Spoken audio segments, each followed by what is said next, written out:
I just got back from watching Jurassic World Rebirth, and safe to say there be some dinosaurs in this movie. So Rebirth takes place 5 years after the events of Dominion and stars the likes of Scarlett Johansson, Mahershala Ali and Jonathan Bailey. And maybe alongside a dinosaur or two. And let's talk about that dinosaur or two to begin with, because I don't know what the actual number is, but it's high. It's high. Let's get going.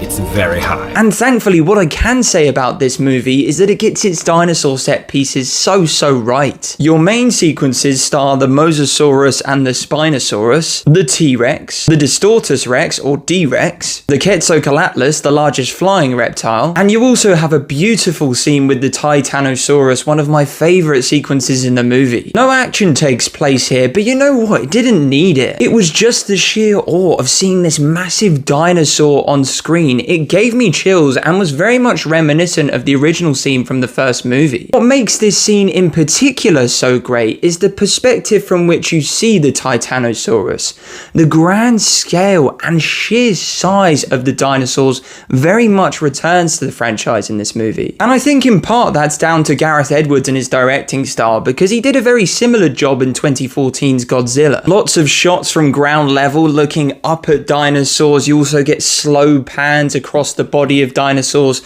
so you truly see how ginormous these things are. Of course, you need a little bit more than scale and wonder to make a good Jurassic movie. Tension, horror, nail-biting dinosaur scares will also do the trick. And once again, Rebirth pretty much gets this spot on. This is certainly the scariest Jurassic movie since Jurassic World. I still think some of those Indominus Rex scenes from the first movie are tough to beat, but this certainly does come close and may even match them. It's actually really hard to pick out a standout sequence because they're all so good. The Mosasaurus Spinosaurus team up was thrilling, different from anything that we've ever had in the franchise before, and probably the longest dinosaur scene in the movie. The Quetzalcoatlus probably had my favourite kill, and again the scene was very much tension inducing, most of it taking place off this giant cliff face. The T-Rex river chase scene was brilliant. It had this slow build and then suddenly roars into life in this amazingly shot sequence. The D-Rex had a very cool design, very Rancor-esque in particular. I'd be intrigued to hear if Gareth Edwards meant to call back to Return of the Jedi with one of the D-Rex kills in this film, but I must admit you don't see it much throughout the film. It has this fantastic opening, you see it again in the final act,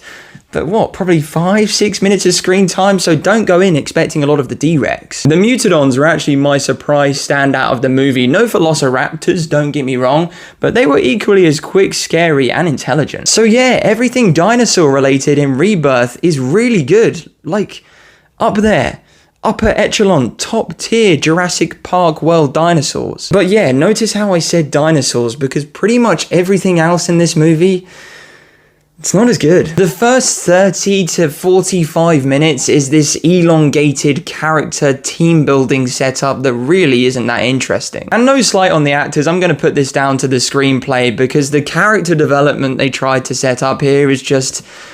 it's cringy and, to be honest, kind of bad. But Rosenthal, it's a Jurassic movie. Who cares about character development? Aha, you'd be right, and I totally agree. Case in point, the first Jurassic World movie. We meet Owen Grady for what, like 10 minutes at the start. We know he trains raptors. We know he's kind of the Earth, very chilled, knows a lot about dinosaurs. Nothing overly dramatic, quick-paced, and most importantly, the film shows us this. It doesn't tell us in boring character conversations. And unfortunately, that's what Rebirth does a lot of the time. For example, at one point, you've got Mahershala Ali's character and Scarlett Johansson's character sitting down, facing off in this 5-minute conversation, talking about what they've lost in the past. They're really trying to layer the characters. There's also this dramatic piano music playing over the top of the conversation. And of course, you've got 2 Academy-level actors delivering this. I actually had to pinch myself. These 2 amazing actors in front of me facing off.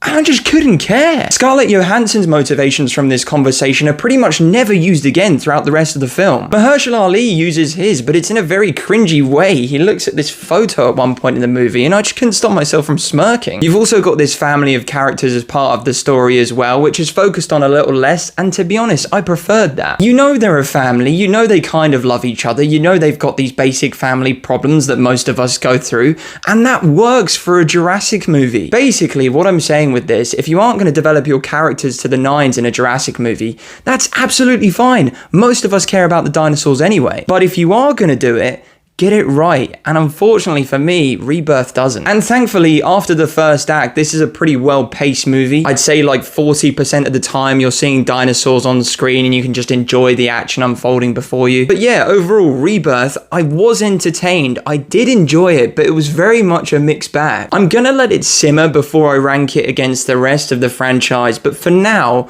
on the Rosenthal Reviews ranking, I'm gonna give Rebirth a 5.5 out of 10. But on the entertainment echelon, I will give it an 8.5 out of 10. I was audibly reacting, moving around in my chair as dinosaurs nearly chomped humans. In that sense, this movie did its job and kept me very entertained. So yeah, go to the movie theater for those sequences alone and then make your mind up as to whether you like this as an overall Jurassic World movie. Anyway, those are my thoughts on Jurassic World Rebirth. When you see this movie, let me know your thoughts in the comments down below. Thanks very much for watching. Subscribe and follow for more reviews, rankings, and reactions, and I'll speak to you all very soon.